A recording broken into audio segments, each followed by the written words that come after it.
Hi everyone. So yeah, we'll start today to show a little bit what our assumption on the macroeconomic outlook, because that's how we build also our forecast. You will see that, of course, we use our data to see how the economy is doing, because we have, of course, all the real-time data. That's true, for example, if you look the iron ore imports, the clean product exports, inventories, etc., etc., etc. So these help us to see how the economy is doing, and we decided today to focus on 4 key regions, which are the one we believe the market is looking for. So of course we have China with the reopening. We have United States, which is a big topic right now in terms of oil price sentiment, as we saw last Friday when there is a higher inflation. It's really hit oil prices. We have a European Union with the same topic, but also a little bit some issue on nat gas. And India, which is probably the one where we are the most optimistic for this year. So the summary here, and I will develop it in the following slides. So China is moving again. We have to remember that last year was a very difficult one, with the growth was only half of what has been expected. We are cautious for 2023, especially Q1. We see Q2 better and H2 should be much better, but we are below market expectation in terms of GDP growth, which is probably at 5 to 6%, while we stay at 3.5 to 4. We have first data which highlight why we believe that. We'll go later on it, which is the Lunar New Year passenger traffic, and as well what we see in terms of iron ore imports. India, the second region, which is a driver on the commodities. So we are optimistic on India. I think right now it's probably the month where we have the highest imports ever for India. That's of course driven by strong demand on diesel and gasoline, but also strong demand on the domestic steel, supported by government spending. United States, for 2023, so it's probably not in what the consensus expect, but we see a contraction in the economy. The basis is that we see inflation higher and longer than what the market expects right now, and as a result, if the Fed target is still to go to a 2% inflation, the soft landing looks like a low possibility in our view. And finally, on Europe, as I mentioned, we have as well this inflation still very high. But in addition to that, it hasn't been that true over the last winter, but we still have potentially big issue on natural gas pricing. That's something Eleni team will cover later. So if we focus a little bit on some of those countries, China, as I said, was very weak last year, came only half of what we had what the market was expecting. So here we have 2 data that we watch. The first at the top left side is the passenger traffic. So it is increasing. So that's the 2 weeks leading to the Lunar New Year. So it's increasing in 2023, but we are only half of what we had before COVID. And that's true for highway traffic, air traffic, and rail traffic. The other chart is the monthly Chinese seaborne clean product exports. So there has been a huge increase by the end of last year, which has been driven by the quota issuance, so high refinery runs.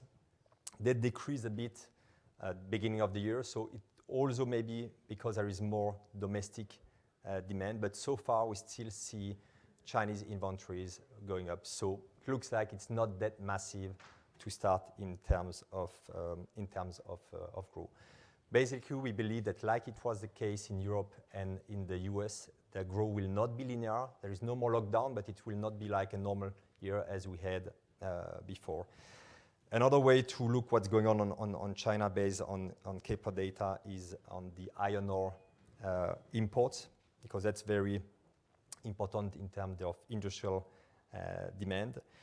So at the right side, you see the first 2 months of this year. So it come higher than what we had the last year, actually. So it looks strong, but we have to see why it has been so strong. Maybe it's because smelters anticipated a very strong restart.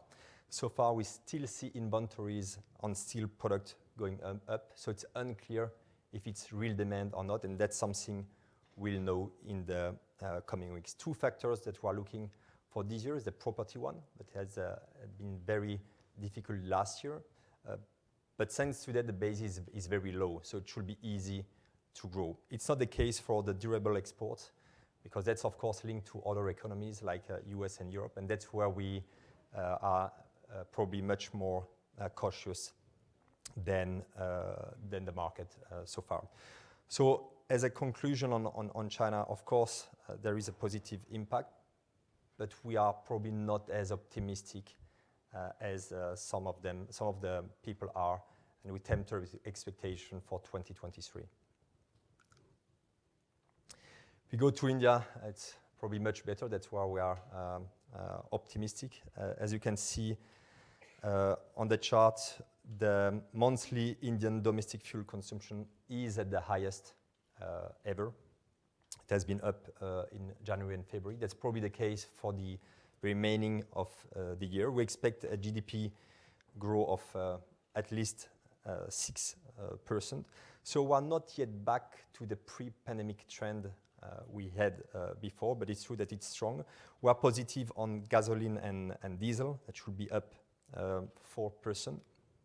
But we are still a little bit cautious on jet demand. So we maintain that consumption should increase by 2.4% to almost 5 million barrels per day. And as I mentioned before, we are right now at the highest. I think maybe Andan will confirm later, but in terms of imports for India in February, and of course, part of it coming from Russia. What we have to look very closely in India is the inflation as well, because that came higher than what has been expected in January. That has an impact on the currency, and at the end, it has an impact on demand. And that's a good transition to move to US and European economy. You saw last Friday that CPI came higher than expected. I think oil price lost almost $2 per barrel in a couple of minutes, even if we regain it later. It showed that the oil price, the sentiment is clearly driven right now by the US data. And that's something we believe that could disappoint. At least we see inflation higher than what the market is expecting and longer. And that's why our economist, Reed Ianson, based in the US, believe that the terminal rates should be between 5.5 and 5.7, so probably 0.5 or 0.75 higher than the expectation, and will remain in place for a longer time. So that means that with such high Fed fund rates, you cannot have a soft landing if the Fed is still willing to stick to its 2% inflation target, which is probably not the good one in this environment. So that's something which we track a lot right now. That's the reason why we see a contraction of 0.3% in the US in 2023. So it's difficult to know if it's really this year or if it's partially also last year. We never saw such increase in so quick time in the last 40 years, or 30 years at least. The labor market is still very strong. Wages are going up 4%. The real personal consumption up 2.4% last month. So we do not see really inflation softening. Same goes for Europe, where we still have a higher inflation, but we have another potential issue in Europe, which is linked to natural gas prices, which of course decreased, but are still 2 or 3 times higher than what has been the case historically. So for Europe, we have a contraction of 0.5%. There is another way to look what's going on in Europe, and it's also good to highlight that with Kpler data, we can try to assess what the economy is doing. Here we highlight the seaborne iron ore imports in Europe, and as you can see, as from I think it was July or August of last year, we had a big decrease on a year-on-year basis compared to 2022. In our view, it has clearly been driven by higher energy prices, by higher TTF prices. And all the time we saw that decrease, we had a PMI below 50, which means contraction. So it's worth looking at what's happening so far this year. So in January, it was still a decrease. That's what you can see as in an orange bar. And maybe in February, it will be the first month for the last 8 months that we stabilize or we maybe go a little bit higher. And it could be a first good signal, but also, again, it's linked to the TTF prices. That's basically what I wanted to highlight from our macro economy. That's what is used as well for the team for the forecast. And I think it's a good way now to start to discuss about what could impact European industrial demand, which is natural gas. And I think that Laura will start to cover it.